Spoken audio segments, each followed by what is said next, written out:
bínú ọ̀rọ̀ yẹn dẹ̀ tọ́ síbẹ̀ bí o wá ti torí wípé Ìgbòho sọ báyìí fún mi Ìgbòho ṣe kíní kan kí wọ́n gbọ̀n wá sí social media pé ìwọ máa fi ẹ́ cruise máa fi ẹ́ pawó tá ló lówó wèrè tẹ́ ẹ̀ fáwọn àwọn ẹni ẹlẹ́ni pa kiri ilẹ̀ yìí kí ni ìbá ṣẹlẹ̀ láàrin King Saheed Osupa àti Alfa Suna tó bá wá máa gbé rìkọ́dì wo àti títò lóyè bá jà sọ́lá síta it has shows that you are a betrayer ẹ̀yin olówó ẹ máa kẹ́kọ̀ọ́ o ìwọ̀nba àwọn tó nífọ̀ tó lè kọ́nà tán lọ jẹ́ kí n mọ̀ nínú ayé ọmọ bí mo ṣe máa ń ròlù pẹ̀lú wọn I would not call them mi ìdí tí torí pé àgbogbo lówó kan kí wọ́n máa tọmọ ẹ̀dìyẹ pa sẹ́nu ọ̀rọ̀ ẹ̀ débi tí mo máa ṣìwà wù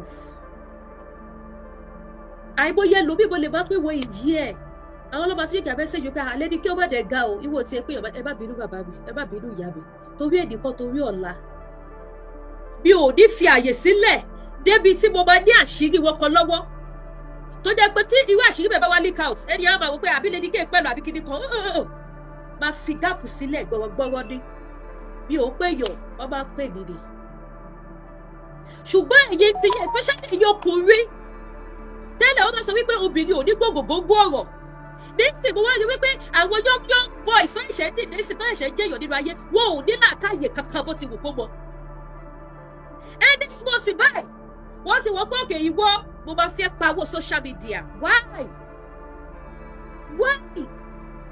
tẹ́ ì ṣe bẹ́ẹ̀ Alfa Suna ìwà tó wù tí ò bá lẹ́ni sọ fún ẹ brother mi jẹ́ kébì sọ fún ẹ ìwà ọ̀dàlẹ̀ it has shows that from the beginning of your life to the end of your life you are a traitor ọgbà you are a traitor and this will be a lesson fún àwọn tó tún nífọ̀ tó bá lè kọ́nà tó bá fẹ́ súnmọ́ irú ẹ àbí tó bá fẹ́ kó irú àwọn young boys tó wà ní social media ń sìn tó bá fẹ́ kó wọn mọ́ra it will be a lesson to them láti má mí gùn pẹ̀lú gbogbo yín ẹ̀dẹ̀ fẹ́ fi titi yín kó bá àwọn ẹlòmíì because gbogbo wa ò lè rí bákan náà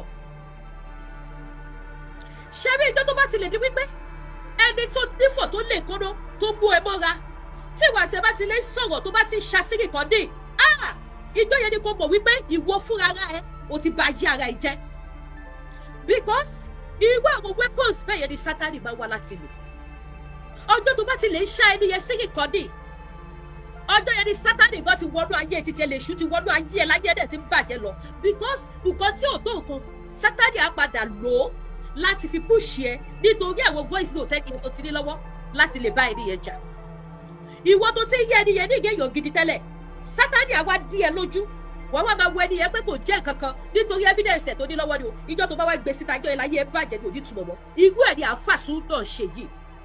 Number 1 májàsọ́lá ó dá mi lójú wípé olóyè Sunday ọba Adéyẹmọ wọn ò lè ever láyé bàbá yẹn aláwọ̀ ẹ̀kọ́ súnmọ́ sàkàdì wọ́n mọ́ débi tó máa ní secret conversation pẹ̀lú ẹ mọ́ o ò lè kó ẹjọ́ kankan lọ́bọ́ lóyè Sunday Igboho mọ́ kó rí olóyè bá sọ̀rọ̀ o ti bàtàrà ẹ jẹ́ tí Saheed Osupa lóko bó fẹ́ bàjẹ́ Alfa Suna ó bá tara ẹ jẹ́ okó bára ẹ Oríyọmí Hamzat ẹ bá mi hashtag Alhaji I'm very sure wípé Alhaji too máa learn the lesson and he will also be running the way for you tó bá jẹ́ wípé ìwọ àti wọn náà ti jọ jẹ́ ọlọ́rọ̀ tẹ́lẹ̀ Alhaji Oríyọmí Hamzat máa bẹ̀rẹ̀ sí ní sáfù ẹ̀sìn because wọn ò ní fẹ́ gọra wọn sí ẹ lọ́wọ́ débi tó máa ní rìkọ́dì wọn lọ́wọ́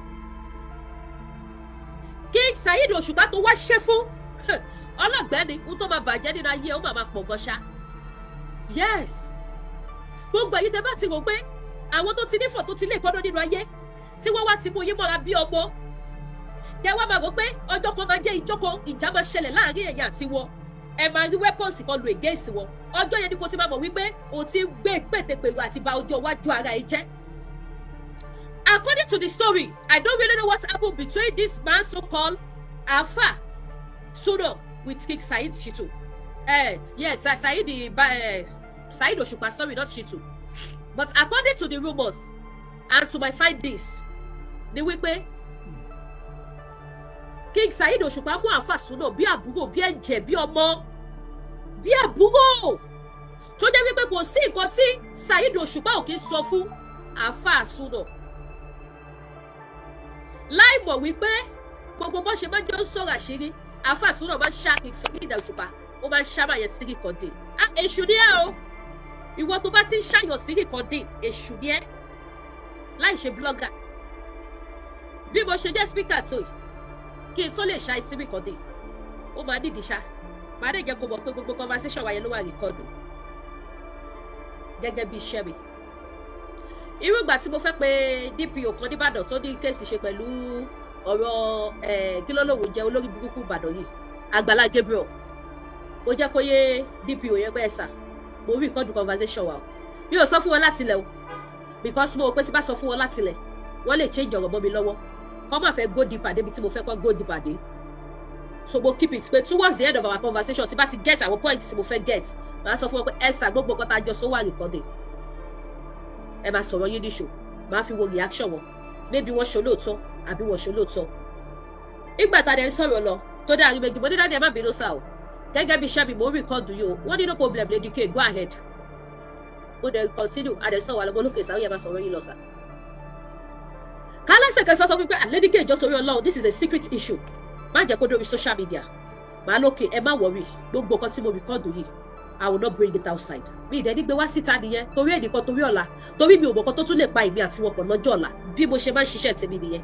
That is why o lè gbé secret yẹn wá bá mi kó sọ fún mi pé jọ̀ọ́ má jẹ́ kó mọ̀ pé mi mo gbé secret wá bá ẹ̀ kí wá gbé síta pé lágbájá ló gbé wá. Bí wọ́n ṣe wà dí àwọn tó fún mi ní information Ilé Ifẹ̀ tó tí wọ́n gbogbo ọ̀nà tó gbà láti fi get àwọn tó fún mi ní information wàláì wọ́n get anybody gbogbo àwọn tó mú òfò lọ́mọ gbogbo àwọn tó mú mo tún gbọ́ wípé lágbájá báyà ọmọ aláwọ̀ làwọn gbájá lọ́ba lè ní kí ẹ ní dey play ẹjọ́ kò sí bẹ́ẹ̀ ẹ̀yin báwo èmi àti yín sọ̀rọ̀ ni wọ́n mọ àwọn tó fún mi ní information Ilé Ifẹ̀ up to today nítorí iṣẹ́ mi ni but you King Saheed mú ẹbí àbúrò bí ẹ̀jẹ̀ bí ọgbọ́n ìwọ àti King Saheed Òṣùpá wájọ sọ̀rọ̀ ẹ̀yin èèyàn mo máa play kí nìyẹn máa gbọ́ o ẹ nígbò wípé ìwọ tó bá rí àwọn guys sẹ́yìn tó wà ní social media tí wọ́n ní social media page tí ò bá sá fún wọn tó bá jẹ́ olówó àbò jálágbára àbò ojúlówúkọ àwọn ló máa bá tiẹ̀ jẹ́ gbẹ̀yìn ẹlẹ́rìí látara King Saheed Òṣùpá àtolóyè májàsọ́lá àwọn nǹkan tó ṣẹlẹ̀ lẹ́nu ọjọ́ mẹ́ta yìí ẹ kẹ́kọ̀ọ́ lára àwọn méjèèjì gbogbo ẹ̀yin tẹ́ ní fọ̀tẹ́lẹ̀ kan náà mo ti máa ń sọ̀rọ̀ yìí ti pẹ́ ìwọ̀nba lèèyàn fi àyè sílẹ̀ fún àwọn tí ò jẹ́ èèyàn nínú ayé láti bá ṣe ìwọ̀nba ni because àwọn òun nílà káyè wípé táwọn bá padà wùwà ọ̀dàlẹ̀ fún àwọn olówó yìí àwọn olórúkọ yìí ó máa affect àwọn ọmọ míì wọn ò ní kó wọn mọ́ra láti sọ wọ́n di èèyàn wọn ò láròjinlẹ̀ débẹ̀ tí àwọn ò bá wá nílà káyè àti wọnú débẹ̀ gbogbo ẹ̀yin olówó ọlọ́lá tẹ́dí fọ̀tẹ́lẹ̀ kọ́nà nínú Nàìjíríà ẹ̀yẹ ru àròjinlẹ̀ kẹmọrú lẹ́fù tẹ máa kó àwọn èèyàn mọ́ra dé nítorí ẹnìkan nítorí ọ̀la tó bá sọ fún King Saheed Òṣùpá wípé Alfa Suna ó lè gbé voice note conversation secret conversation wọn síta I'm sure pé bàbá yẹn máa sọ wípé irọ́ ni kò jẹ́ ṣe bẹ́ẹ̀ fún mi chocolate wípé ó tún wá bá olóyè Sunday Igboho sọ̀rọ̀ ó tún ṣá olóyè sí nìkandì ó gbé wá sórí social media ṣé o fẹ́ ba àárín Saheed Òṣùpá Pasuma Barishoki Sunday Igboho ó fẹ́ ba àárín gbogbo wọn jẹ́ ni kí ló ń ṣe yìí ẹ̀yin èèyàn kí ló ń ṣe àwọn pípù yìí tẹ́ ẹ wu ìwàkiwà for bringing out those voice notes it shows that you want to create big enemy láàárín èèyàn mélòó nìyẹn Saheed Òṣùpá Pasuma Barishoki Oríyọmí Hamzat àti Sunday Igboho àwọn márùn ẹjọ ṣé àwọn márùn yẹn ṣé wọ́n kéré nínú ayé kẹ́ bá wo ìka aláìlọ́pọlọ tó ń pè ní Alfa Suna yìí tí bọ̀bọ̀ ìbá ní ọpọlọ tó ní làákàyè you will think before you do for bringing out those voice notes that have to do with those 5 people abaniláyé jẹ́ ẹ̀dá ni ẹ́ ìka èèyàn ni ẹ́ ìka èèyàn owó ní Alfa Suna o fẹ́ fi orí àwọn àgbò o fẹ́ fi bomi ní koto àwọn márùn o fẹ́ pa àárín wọn jẹ́ nítorí kíni kí ló máa jẹ́ géèdì yẹn tó bá dájà sílẹ̀ láàrin gbogbo wọn látara pé o gbé voice note títí King Saheed Òṣùpá tó fi bẹ́ẹ̀ sọ̀rọ̀ àwọn pípì o gbé síta King Saheed Òṣùpá fi inú gbẹ́nu ní pẹ̀lú ẹ̀ ẹni ẹlẹ́ni ò sì jẹ́wọ́ lọ́nà lọ́wọ́ ní jẹ́kọ́ jẹ́wọ́ ẹlẹ́rù àgàhàgà gbogbo yín gbogbo ẹ̀yin ìkà tẹ́ ẹ̀ wá bẹ́ẹ̀ ṣe máa ba yé àwọn ọkùnrin jẹ́ lórí social media tẹ́ ẹ̀ wá bẹ́ẹ̀ ṣe máa ba yé àwọn tó ti nífọ̀ tó ti lé ìkọ́nà tó ti lórúkọ àwọn tó ti ṣiṣẹ́ oúnjẹ ọjọ́ ọ̀la wọn sílẹ̀ tí ẹ fẹ́ fi ebi pawọ́ lọ́jọ́ alẹ́ wọn tí ẹ wá bẹ́ẹ̀ ṣe máa bá yẹ wọn jẹ́ Ọlọ́run á sọ fún gbogbo yín ẹ̀yin lẹ̀ ní báwọn gòkè ọ̀la bẹ́ẹ̀ bá ti gò ẹ̀ máa jábọ́ lójijì because this is too much nǹkan tí ò dá ò dá tí bá fẹ́ bẹ́ẹ̀ jà máa bẹ́ẹ̀ jà wọ́n ni mi ò ní bú tiẹ̀ lómi mọ́ ó ti tó yẹ wípé kí gbogbo àwọn pípù ìkọ́lé yìí King Saheed Osupa ní èèyàn burúkú kí wọ́n lè bàjá ó gbé irun voice note yẹn síta owó àhàlẹ̀ gbọ́ tún ṣìkù tí wọ́n gbọ́ bọ̀ ẹni bá ní owó àkọ́gbọ́n síta kò ní da fónítọ̀ kó bọ́ síta abáná láìsí àmà dìbọ́ǹkì ẹ̀ ìka èèyàn ló yẹ ìka èèyàn ló wùwà tó wù yìí.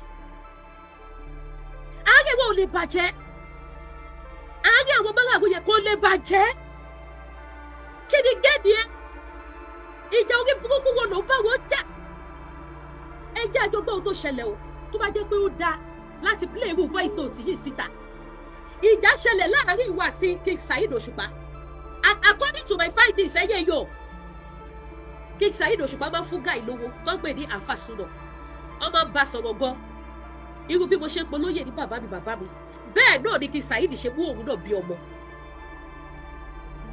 tọ́dẹ̀ lọ́ máa ń fún lówó máa ń fún ní gbogbo nǹkan nígbà tó bímọ ní last year kó tiẹ̀ tó bímọ wọ́n ní bàbá yẹn ṣẹ̀ṣẹ̀ fún lówó kan ni wọ́n ní King Saheed ṣẹ̀ṣẹ̀ fún ní owó kan ní kó tó bímọ kò pẹ́ ìyàwó ẹ̀ tún wá bímọ ṣé bẹ́ẹ̀ ni ṣe owó àwọn yìí zì ni ṣebí ṣe owó náà ni wọ́n náà fi ẹ̀mọ̀ ló fi ṣe lórí social media yìí o ò mọye videos tó máa ṣe o ò mọ bó ṣe máa pe share o ò mọ bó ṣe máa kọ́mẹ́ǹtì kó tó lè gbowó lu monetization tí owó monetization bá wá tó gbogbo yín jẹ kí ló dé tẹ̀ lọ wá ṣẹ́kúṣẹ́ apá yín bí King Saheed Osupa ṣe wà yìí I'm very sure wípé bàbá yìí òjòkó ti ṣe orin nìkan he's also a businessman Olóyè Májàsọ́lá is a businessman too bàbá wà into property business ó wà into motor business and so on and so on why tẹ̀yìn jókòó tí owó monetization orí social media tí ẹ̀ lọ wá ṣẹ́kúṣẹ́ apá yín tẹ wá fi wò wípé àwọn tó nífọ̀ tó lè gbọ́dọ̀ tẹ̀sí mọ̀ yẹn tí wọ́n ti sọ yín dọ́gbọ́n yẹn ẹ gbọ́dọ̀ máa jẹ lára wọn tí ẹ bá ti wá rí jẹ mọ́ ẹ wá máa ṣorí burúkú kiri lórí social media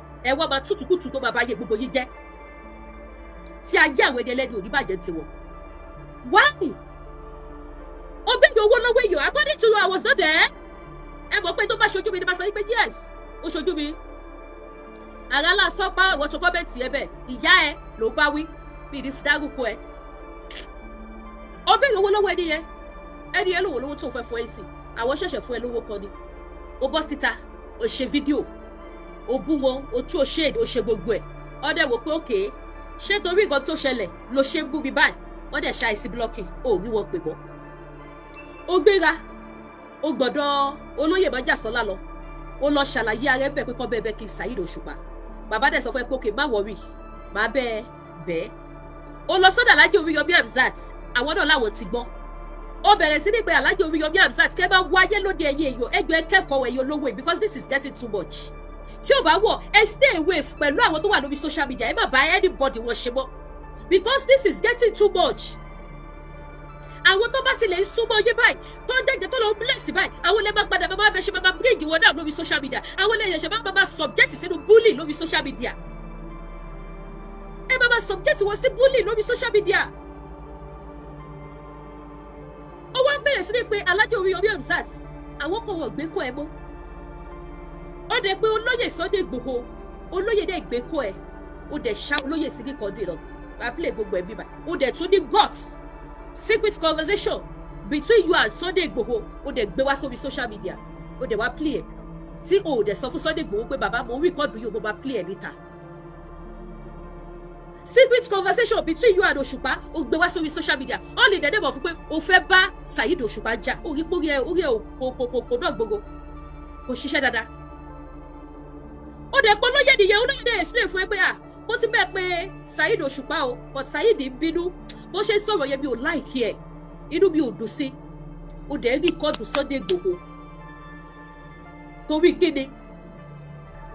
torí kíni ẹ̀yin èèyàn ẹ̀yin tẹ́ ẹ wò mí ẹ sọ tòótọ́ ní tilẹ̀ tọ́ lọ ṣé ìwà tó dà nìyẹn ó wá fẹ́ dé èèyàn sùn yàn pé yàn ṣe kankan fún ẹ ẹni yẹn ló máa bẹ́ẹ̀ pe ẹni yẹn láti settle ẹ ẹni yẹn dẹ̀ pe ẹni yẹn dẹ̀ ni kò sọ̀rọ̀ bẹ́ẹ̀ owó ò ní interest owó ò fẹ́ bẹ́ẹ̀ ṣe mọ́ ẹni tó dẹ̀ rán sí ìyẹn dẹ̀ jíṣẹ́ pé tó bó ti pẹ́ ní tó ní bẹ́ẹ̀ pé o báyìí kásà báyìí káwòdì ó dẹ̀ ṣá ènìyàn náà síbi kan ni tó bá jẹ́ wípé olóyè Sunday Igboho wá sọ̀rọ̀ rẹpẹtẹ pé bí ìwọ́n pé kíní kan ní Saheed ṣé pé Saheed lè ṣe báyẹn sọ̀rọ̀ sí mi nítorí títẹ kíní kan bó ṣe máa gbé wá sí social media náà nìyẹn o ẹyẹ èèyàn bí Alfa Suna bó ṣe máa gbé gbogbo ẹ̀ wá play fún yín lórí social media nìyẹn tó bá yá wá ní wọ́n fọwọ́ lágbá wọn lójú ṣẹ́yìn ẹ̀yìn tí ẹ̀ kì í jẹ́ kí wọ́n díù pẹ̀lú àwọn èèyàn tó bó ti tọ́ bó ti yẹ ní ọ̀nà òfin nínú Nàìjíríà ṣẹ́yìn àwọn favourite yín wọ́n á máa fi ojú wọn gbolẹ̀ ni because ohun tí Alfa Suna ṣe ṣẹ́bọ̀ wípé nítorí nǹkan tó jọ báyìí owó ní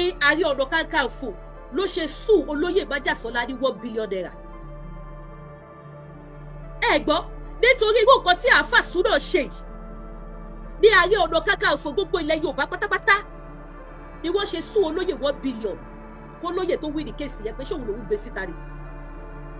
conversation láàrin Ààrẹ Ọ̀nà Kakanfò àti máa kọ́ ní Amẹ́ríkà máa yẹ dẹ̀ ló record Ààrẹ Ọ̀nà Kakanfò tó release ẹ̀ sórí social media níbi tí Ìbà Gani Adams tí wọ́n ti sọ wípé apààyàn ni President Bola Ahmed Tinubu pé President Bola Ahmed Tinubu bá lọ Sunday Igboho lọ fi pààyàn tí Ààrẹ Ọ̀nà Kakanfò sọ oríṣiríṣi ọ̀rọ̀ burúkú ẹni yẹn dẹ̀ record ẹ̀ ó dẹ̀ jù sí social media after 2 years àgbọ̀ngbà tí Ààrẹ Ọ̀nà Kakanfò máa sùn ta ló sùn ó sùn olóyè Sunday Igboho ṣé olóyè ló yẹ kí ṣé Ààrẹ Ọ̀nà ló yẹ kó sùn olóyè Sunday Igboho ni àbí Sunday Igboho ló yẹ kó sùn Ààrẹ Ọ̀nà fún ìbanilórúkọ jẹ́ láti lè máa sọ̀rọ̀ ẹ̀ fún yàn wípé apààyàn lòun but instead of that Ìbà Gani Adams ló sùn olóyè olóyè tó wí ní kéèsì ẹ̀ tó fi dípò die down báyìí irú tí Alfa Suna ṣe ó yẹ kí King Saheed Osupa kó sùn ẹ̀ àbí kó lóyè sùn ẹ̀ for bringing his voice notes ìwọ ló wá bá ẹni fún help ẹni ilé ṣe nǹkan tó ní kó o bá ẹ ṣe ó dẹ̀ ṣàlàyé fún ẹ secretly ó dẹ̀ record ẹ̀ ó dẹ̀ gbé wá sí social media tó dẹ̀ mọ̀ wípé conversation yìí ó lè dájà sílẹ̀ láàrin King Saheed Osupa àtolóyè Sunday Igboho if care is not taken ṣé ìwà tó da nìyẹn because ibi tó bá yẹ kẹjẹ kí òfin ti ṣiṣẹ́ Nàìjíríà ẹ̀yẹ yìí ò ní jẹ́ kó ṣiṣẹ́ the wrong side ló fi máa ṣiṣẹ́ sí nínú Nàìjíríà tí wọ́n máa arrest Alfa Suna sí àbí wọ́n competition against ẹ̀ ẹ̀yin ti TikTok ẹ̀ ní jẹ́ ká gbádùn àwọn ti Facebook wọ́n ní jẹ́ ká gbádùn wọ́n máa ní kíni wọ́n fọwọ́ lágbá lójú wọ́n ṣe kíní kan wọ́n ṣe kíní kan but ṣé ohun tí wọ́n ṣe yìí dáa ohun tó ń ṣe fún wọn yìí ṣé kìí ṣe ìbaniláyé jẹ́ àti orúkọ jẹ́ ṣé kìí ṣe òun ló ṣe fún wọn yìí nígbà táwọn àti ẹjọ́ sọ̀rọ̀ tó dé ní ìkọdù wọn tó wá pílẹ̀ lórí social media ẹ jẹ́ àgbọ́ bí ìkọdù náà. ẹ bá mi tap ẹ bá mi share. ṣe ní kó ṣe àwọn ẹbí mi kò sí pàǹkẹ́ mú àti àmì Ọlọ́run. gbogbo ẹni tó tó bá ti wà nílẹ̀ láyé ìbájọ́ ta ìlú ìṣẹ̀lẹ̀ sí ìbájọ́ rẹ̀ òótọ́ rẹ̀. ohun tẹ́ ń gbọ́ yìí King Saheed Osupa gbogbo yìí tẹ́ send the request ẹ ṣáà hold on this request is too much and we are still going a long way and I don't want anybody to distract me ẹ wá jọ ẹ̀yin tẹ́ send the request tí bá ti gbé yín sókè ẹ jọ̀ọ́ ẹ máa bá mi mú to mic yín mo fi Elédùmarè bẹ̀ yóò jó ní tí because mo rí pé a lot of people wọ́n ní interest in case yìí ẹ bá mi share yìí ti Facebook YouTube ẹ bá mi share ètò yìí conversation tẹ́ ń gbọ́ yìí ohun King Saheed Osupa tí King Saheed Osupa sọ wípé gbogbo tí ẹ̀dá bá ń ṣe láyé ìkó máa sọ òótọ́ gbogbo bí tí Saheed Osupa ti sọ eléyìí Saheed Osupa mọ̀ pé this stupid guy ó ti tọ recording alábòsí abaniláyé jẹ́ èèyàn ló máa ń rìkọ́dù èèyàn ní irú recording báyìí ẹ wá wo recording yẹn bó ṣe lọ yìí ẹ rí wípé Alfa Suna kò sọ̀rọ̀ kàn ṣe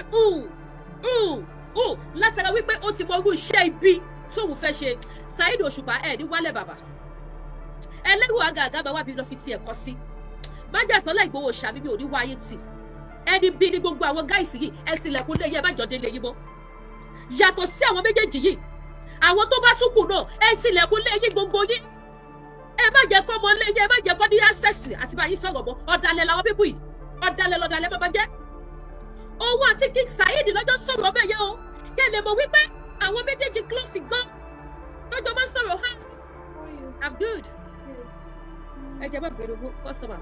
Do you have the small Crito. Carotone. Yeah. Okay, is it the one in the carton? Yeah. It's finished. I only have the oil. The oil? Yeah. Do you want the oil? Yeah, sure. I can have Okay. it.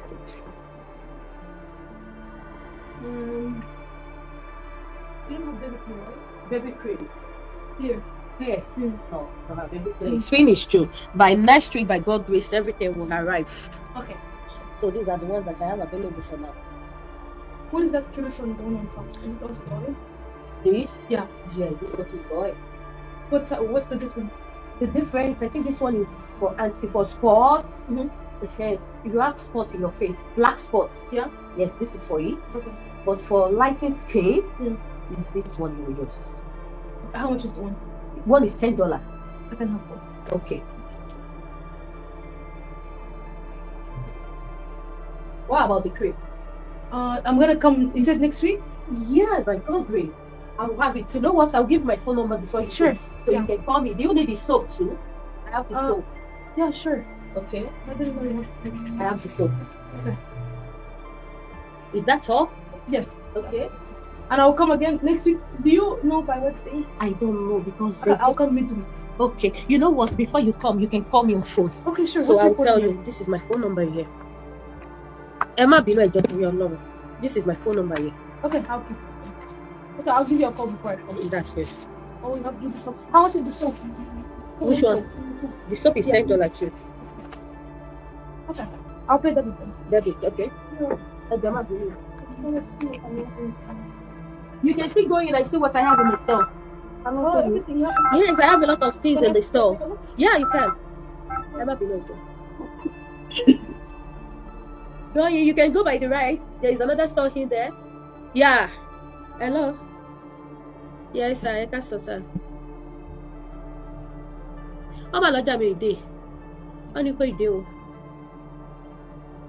Mo padà pé ẹni tó bá mi send wọn, ẹni tó bá mi send mi ní lẹ́yìn ìjà, mo padà pé wọ́n sọ àwọn wá pé ọ́fíìsì wọn lẹ́yìn ìjà. Wọ́n wá ní wọn tí ship ẹni. Ó yà mí lẹ́nu o. Over a month. Ó gba sùúrù o, ó gba sùúrù o. Ó gba sùúrù. Kódà mo tún ti ship àwọn ọjà mi ìgbọ̀n gbogbo ọjà mi kọ́ wà lọ́nà níbà. Okay, do you check the other store? Inside the Yeah, inside. There is store in. Go in. Kí lẹ sọ sà? Mo lọ ọjà mi tó wà lọ́dọ̀ títí wọ́n sí méjì. Èyí tó wà lọ́dọ̀ Canada Cargo méjì. And there is another people again tí mo tún gbé ọjà fún again. Wọ́n ṣe introduce àwọn yẹn náà sí mi ni. So mo ṣe tún gbọ́jà fáwọn yẹn náà ni. Ó lágbára ọkọ lọ ṣàánú mi. Tí mo fèsì nìyẹn. Kí sẹ́ẹ̀dì owó kẹfì ra plane. Ẹ wọ ẹ fún mi. Ẹ máa fi gbọ́jà jàre tẹ̀gbọ́n yẹn fún mi lẹ́jà rẹ̀. Ẹ fẹ́ máa wáìnì mi ni. I'm going to bring my mom. Okay. She wants flowers, but I don't know what type. Okay. So I'm not going to pick any. Ẹ máa wọ̀rí ọlọ́wọ́ á ṣe ẹ wáìnì mi ni. Ọlọ́run mi á ṣe. Bẹ́ẹ̀ni, bẹ́ẹ̀ni. Do you need receipt? No. Àmì ò mò ń dá yín lóhùn, mò ń dá yín lóhùn ẹ̀gbọ́n mi. Ẹ ṣé gan, inú mi ti ẹ̀dùn tẹ́tí ẹ̀ wà kẹ́rì kọjá mi. Inú mi dùn. Èmi tó wọ́pọ̀ lọ́rùn wàhálà mo fẹ́ renovate gbogbo inú ṣọ́ọ̀bù mi tí mo bá tó gbọ́ àwọn ọjà mi tó bọ̀ sí. Náà mo yẹ tán ní kí n lọ mú wá mo lanú lẹ̀ ní. Okay, you can tap your card now. I have to answer. Náà mo yẹ tán pé mo ní kí ló dé ọ̀tá mi fẹ́ lè yàwé nígbà tí mo gbọ́ iye táwọn tó fẹ́ ṣe gbà lórí pé kíkan ṣe shelf. Mo lọ́ọ̀tá mi fẹ́ lè yàwé rẹ̀. Ọ̀tá mi fẹ́ lè yàwé rẹ̀. So mo ní ìdòwò wàláì olówó ni o kọ́ lọ ṣàánú ni o. Ọlọ́run báwo lẹ ṣe mọ̀ á nígbà tí mo tó bá yẹ pé mo wà lórí life program mi ìbá sọ iye tó fẹ́ gbà fún yín ẹ bá fi mí ṣe yẹ̀yẹ́ mo pariwo ni mo ní kí ló dé tí màá fi ṣáájú owó tó tó yìí ṣé mo fẹ́ ra lé ni you welcome so I'll be expecting you mo ní ṣé mo fẹ́ ra lé sí Canada ni tí màá fi san owó tó tó yìí mo bá ní òkè òkè tí ẹ tún máa ṣe díẹ̀díẹ̀ mo ní kọ́kọ́ ṣe first wájú bíbá kí n ṣáà máa ṣe wọ́n díẹ̀díẹ̀ tẹ́ bá gbọ́ iye tó tún pè yẹn náà ẹ wò bàbá yín sọ̀rọ̀ later mo wà lórí life program ẹ ṣé gan sir yes sir Canada ilé owó wọn ò tiẹ̀ láàánú pàápàá kánìlú wá ń sìn wá ti pé kápẹ́ńtà fọ́níṣọ̀ ọlọ́run bùkún Nàìjíríà o akọ́fàyọ̀ fọ́dà àwọn olórí ta ni wọ́n ti bẹ́ẹ̀ ṣe step pápápá tó fẹ́ ṣe tẹ́ bá gbọ́ yẹn tó fẹ́ gbà mo sọ fún àwọn òyìnbó tó fẹ́ wá ṣe mo níṣẹ́ owó tẹ́ fẹ́ gbà in my country I will buy land I will build a house money I will use this money you people want to collect just to do chef I will use it to buy land and build a house in my country kọ́ lọ ń ṣàánú ẹja continue program wa Ibola gbede a fẹ́ play voice note àbí okay.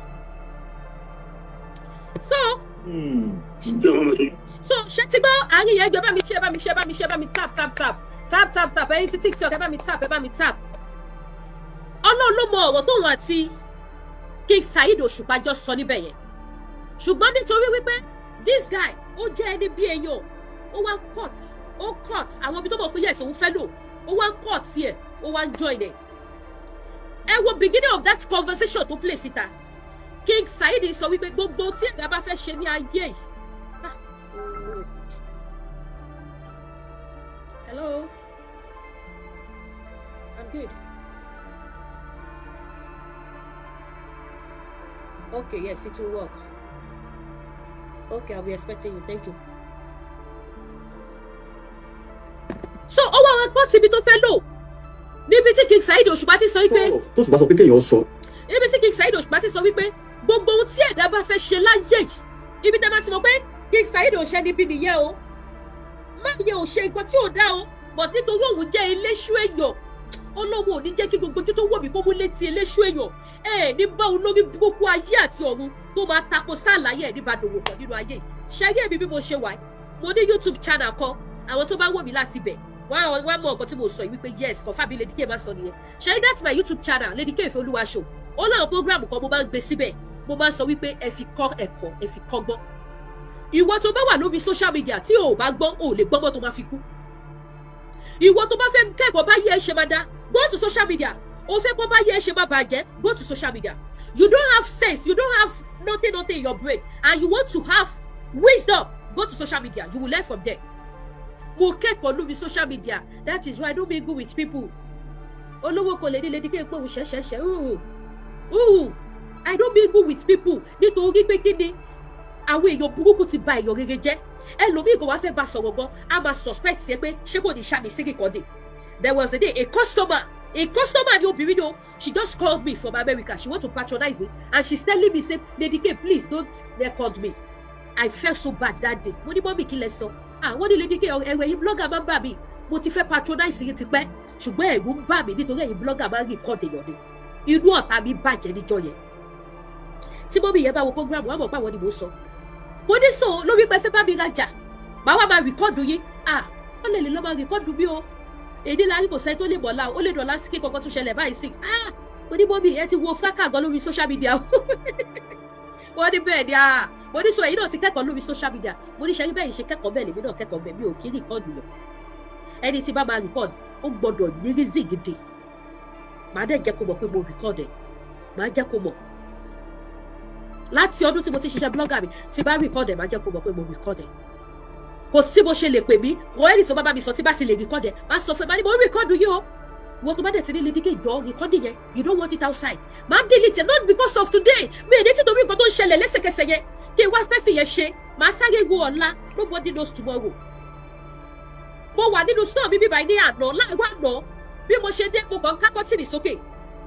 Ẹ̀mí yẹn dẹ̀ sọ ọ̀rọ̀ kan fún mi pé ti ẹ̀gbọ́n náà tó bá di ọ̀la tí àwọn ọmọ ẹ àti àwọn ọmọ Tinubu bá pàdé kí ló fẹ́ kọ́ sọ nípa ẹ̀ wà látàlá ìfọwọ́ bí tìbí yẹn tí wá tó ti sọ bẹ́ẹ̀ fún mi. Mo ní wọ́n sọ́dọ̀ ní pé mo jà fún àwọn èèyàn ní ṣé mo dédé bú Tinubu bí mo ṣe ń dáwọ́ ìjọ́nu ṣọ́ọ̀bù mi lánàá ni mo níbi dédé bú Tinubu náà nínú bó ṣe kó dáa ni mo ṣe ń bù ẹ̀mí yẹn wá sọ fún mi pé yá yìí ilẹ̀ ò gbọ́dọ̀ sọ̀rọ̀ sí bàbá yẹn mọ́ mo jiyàn nínú store mi lánàá. That is why I used to think kì í ṣe èèyàn ló sọ fún mi o mo kàn wọ store mo dẹ̀ ṣí ilẹ̀kùn mo ká kọ́tìnì showroom sókè ní spirit yẹn dẹ̀ sọ fún mi pé tó bá di ọ̀la ẹ máa wòró ọmọ ẹ àtàwọn ọmọ Tinubu tó bá pàdé tí nǹkan bá dáwọ̀ pọ̀ kí ló fẹ́ sọ nípa ẹ̀. Bí mo ṣe máa ń ro ti tèmi nìyẹn mi ò ní ro tèmi I will think about future.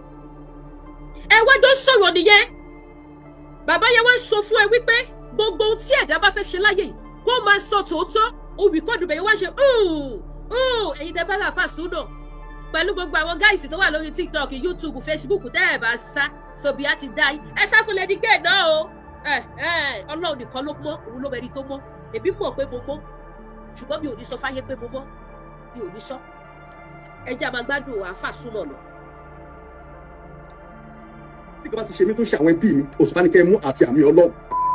Gbogbo ẹni situation tó bá ti wà nílẹ̀ láyé báyìí tani ló ṣẹlẹ̀ sí ìbájọ́ rẹ̀ òótọ́ ọ̀rọ̀ ní kí wọ́n máa sọ ńbẹ̀ kí wọ́n máa sojú ìdájú. Òtítọ́ ọ̀rọ̀ tó Òṣùpá sọ pé kéèyàn sọ ilé mi ó sọ Olómi Àmúsátì ẹ̀yin bẹ̀rù. Kí ni òun àti King Saheed jọ sọ tí King Saheed fi sọ wípé gbogbo nǹkan tó bá ṣẹlẹ̀ láyé yìí àìdá ó ṣẹlẹ̀ sọ́ta ẹ àbó ṣẹlẹ̀ sọ́ọ̀gẹ́ ẹ òtítọ́ ni kò máa sọ kí ló jọ sọ bẹ́ẹ̀ yẹn ṣe é pé kò play nǹkan tó jọ sọ tí màá yẹn fi sọ statement yẹn but ó lo statement yẹn ó wá fi fáyà máa yẹn. ẹyẹ yọ ṣe é dé ẹ̀yin olóye onímọ̀ onílàkàyè èmi ò wá èrò lórí platform tèmi èèyàn ni mo fẹ́ mi ò fẹ́ rò àwọn tó ní làákàyè tó lọ́pọlọ àwọn ni mo fẹ́ níbí ẹ já máa gbọ́ síwájú sí ẹ bá wa gbọ́ wọlé ẹ bá wa ṣí ẹ o ẹ bẹ̀rù ẹyọ. títọ́ ẹlẹ́sùn dodo ẹ tẹ̀ ń pera yín ní ajàfẹ́tọ̀ọ́ ọmọ ènìyàn báwí àkú báwí ọ̀run là ń lọ olómi àmì sátẹ̀yìn bẹ̀rù òṣùpá òṣùpá jẹ́ ọlọ́run ni òṣùpá jẹ́ ọlọ́run ọba oògùn tó níyẹn yóò fi pa yín àbí olómi àmì sátẹ̀ ibi tí mo gbọ́ gangan lélẹ̀ gbogbo ọmọ nàìjíríà jákèjádò gbogbo àgbáńlá yìí gbogbo ẹ̀yọ́ lọ́gbọ́n onílàáká ẹ̀sùn mọ́ mi tí nǹkan bá ṣe èmi Saheed Alfa Suna àti ìyàwó mi àtàwọn ọmọ mi tí nǹkan bá ṣe àwọn ẹbí mi ní ọgbọ̀n ọdún sísìn Saheed Osupa ṣé ìdámẹ́ àmì ọlọ́run àwọn méjèèjì ní kẹ́ ẹ lọ mú àwọn méjèèjì ní kẹ́ ẹ bí torí ọ̀rọ̀ tí mo fẹ́ sọ yìí mo ti dábọ̀ ẹ̀ tó Osupa sọ pé kí ni mo fẹ́ ṣe ó lé mi ò ní kankan ìjàmọ̀ kankan ó ní mi ò dúró mi ò nípò mi ò. ṣẹgbọn statement tí àáfà ìsọ lórí ọ̀rọ̀ Alhaji Oríyọmí Hamzat látara wípé ó rán Alhaji Oríyọmí Hamzat sí Òṣùpá mo rò nígbà táwọn débẹ̀ ohun tó rò pé àwọn máa bá kọ́ lọ́ bá ó wá ń pe Alhaji Oríyọmí Hamzat Alhaji ò wá gbé kó ẹ̀ ènìyàn lè ẹ ṣeun gan o èṣù fún mi ẹ ṣe gan thanks for the gift ènìyàn lè o ó wá ń pe Alhaji Oríyọmí Hamzat ẹ̀ṣẹ̀ tí yẹn náà fi ṣẹ́ nìyẹn báyìí o kì í ṣe pé Oríyọmí Hamzat ti ṣẹ́ o ó pe Alhaji Oríyọmí Hamzat Alhaji ògbékọ̀ ló dá wàhálà lẹ́ o ló fi sọ fún Alhaji wípé Alhaji náà bẹ̀rù Saheed Osupa nítorí Saheed Osupa lóògùn kó bàbá fi oògùn pawó kẹ́ máa wo defamation of character nítorí kéde mo bá ẹ ṣe tẹ́lẹ̀ bí o bá ẹ ṣe mọ́ ṣẹ̀ṣẹ̀ wà bẹ́ẹ̀ ni ẹyẹ yóò ṣẹ̀ṣẹ̀ wà bẹ́ẹ̀ ni mi ò sì dédé sọ wípé mi ò bá ẹ ṣe mọ́ ìwọ ló fi àṣejù sí ni mo ṣe sá fún ẹ òun nìkan tó wà láàrin òun àti King Saheed Osupa o tó fi wá tutukutu yìí o tó fi wá dológun wípé tí kankan bá fẹ́ ṣe òun nìkan lọ bú ṣé wọ́n ṣépè fẹ́ yìí boys tẹ wà lórí social media yìí tó jẹ́ pé tẹ́nìtì bá ti ṣe yí báyìí ẹ̀ máa wẹ́ni tẹ́ máa fi kú yí kọ́ lọ́rùn ṣé wọ́n ṣépè fún yín ni ìbéèrè ni mo béèrè o bẹ́ẹ̀bi sì ṣe lè béèrè ni mo béèrè yẹ o èmi ò torí pé kó lè dọ̀la